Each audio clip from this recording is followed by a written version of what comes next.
Contacto Valle. En el 2013 evolucionó para usted.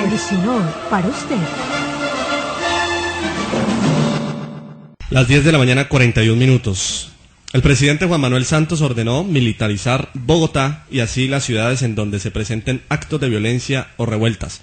Esto también hay que analizarlo en detalle, pues no se puede sacar el ejército así nomás a las calles sin decretar el estado de conmoción. Nos acompaña hasta ahora el abogado constitucionalista Juan Manuel Charri. Doctor Charri, ¿cómo le va? Muy buenos días. Muy buenos días para todos los oyentes de Contacto Valle. Doctor Juan Manuel Charri, ¿en qué artículo de la Constitución dice que el ejército puede estar en las calles cuando esa es una función propia de la policía? A ver, la Constitución regula la fuerza pública y establece que hay dos componentes de la fuerza pública. Las fuerzas militares, que están encargadas de la defensa de la soberanía, la integridad del territorio, la independencia y el orden constitucional. Y la policía como un cuerpo civil que cumple funciones en principio preventivas para garantizar que las personas puedan gozar de sus libertades y de sus derechos. El presidente de la República es el supremo jefe de las fuerzas militares y de la policía, y él puede tomar las decisiones que correspondan para el manejo de esa fuerza y garantizar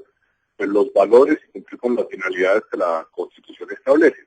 Había que diferenciar, por otro lado, los estados de excepción. Los estados de excepción, que son el de conmoción interior, el estado de guerra exterior y el estado de emergencia económica, social y ecológica, lo que prevén es que si se dan unas circunstancias excepcionales, imprevisibles, que no pueden atenderse con las competencias ordinarias, el presidente de la República, con la firma de todos los ministros, declara el estado de excepción y por el hecho de esa declaratoria adquiere competencias legislativas que le permiten expedir decretos con ese rango, o sea, decretos que adoptarían medidas de rango de ley encaminados únicamente a restablecer el orden y a volver a obtener la normalidad, con una vigencia en algunos casos limitada en el tiempo. Digámoslo en otras palabras, el presidente de la República sí puede ordenar la militarización de una ciudad como Bogotá o cualquier otra, si considera que está en riesgo el orden constitucional o que es la medida adecuada para el restablecimiento del orden. Y es diferente a un estado de conmoción interior en donde esa declaratoria le permitiría dictar normas con rango de ley. Estuvo tan compleja la situación la semana anterior que el señor presidente ordenó la militarización. ¿Era necesario o se le está saliendo de las manos la seguridad ciudadana al presidente? Yo creo que el presidente quería mandar un mensaje en el sentido de que la situación revestía una gravedad superior al manejo de la policía, o sea, más allá de simple garantía de libertades y de derechos ciudadanos, y que podía estar en riesgo el orden constitucional que ameritaba, digamos, el uso de una fuerza mayor a la que suele emplear la policía. Y con eso pretender que las personas sintieran que se estaban desplegando las medidas adecuadas y generar una sensación de que era próxima la normalidad y la tranquilidad que fue alterada de manera tan drástica en los hechos del jueves en Bogotá. Doctor Charri, algunos analistas coinciden en afirmar que sería conveniente o prudente declarar el estado de conmoción interior. La pregunta es, ¿por qué aún no se ha hecho? ¿Qué pasa? ¿Cuál es la traba? ¿Por qué no quiere el presidente? A ver, el estado de conmoción interior depende justamente de la valoración que el presidente de la República haga de los hechos excepcionales y tiene unos requisitos constitucionales que implican que los hechos sean realmente extraordinarios, que sean imprevisibles y que sean insoportables, digamos, de que no podían manejarse con los instrumentos ordinarios.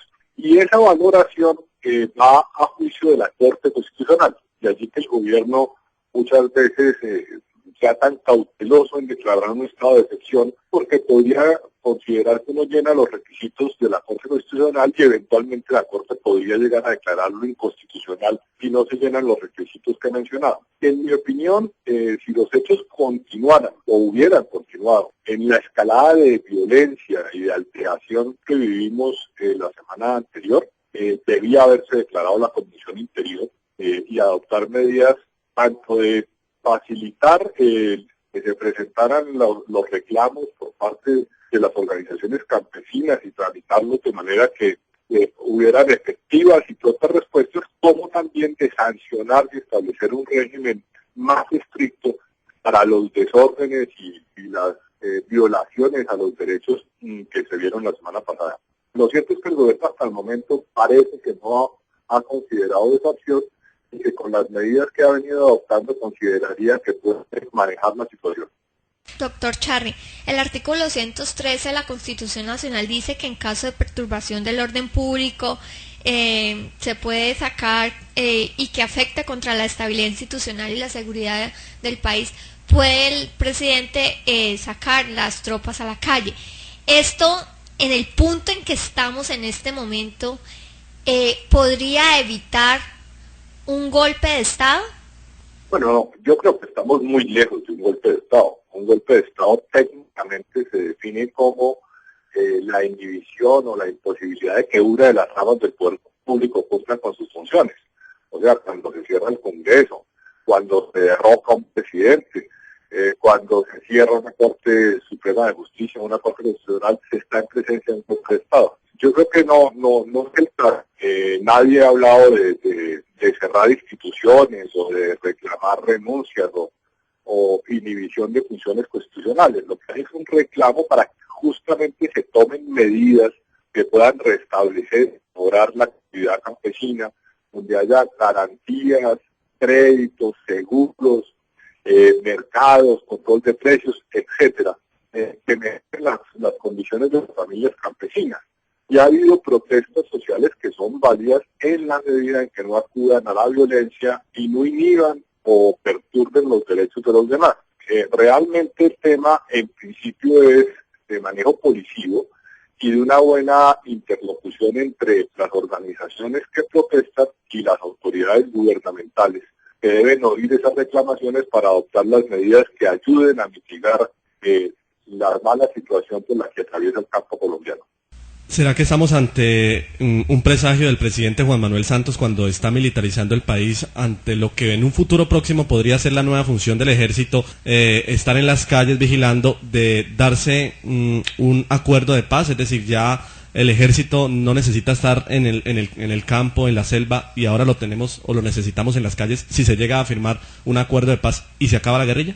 Bueno, yo creo que son cosas diferentes. El hecho de militarizar una ciudad es acudir a una fuerza, digamos que más poderosa que la simple fuerza policial, y por sí una fuerza que tiene más capacidad de intimidar a quienes pretendieran hacer desórdenes.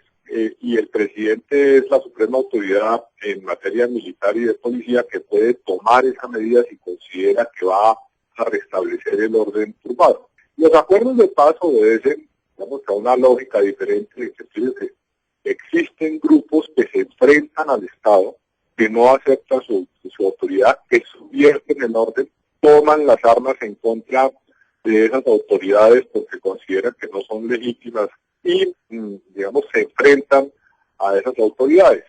Ese enfrentamiento se da con la fuerza pública en distintas partes de la geografía nacional, y ahora en esta coyuntura se abre la posibilidad de que se llegue a un entendimiento para que cesen las acciones violentas y las reclamaciones o las banderas que pretenden enarbolar esos grupos subversivos se tramiten por la vía democrática. Lo que estamos presenciando en La Habana es un diálogo entre una fuerza subversiva o guerrillera con las autoridades gubernamentales para ver si logran entenderse y tramitar por la vía política y democrática las aspiraciones que dicen defender por las armas.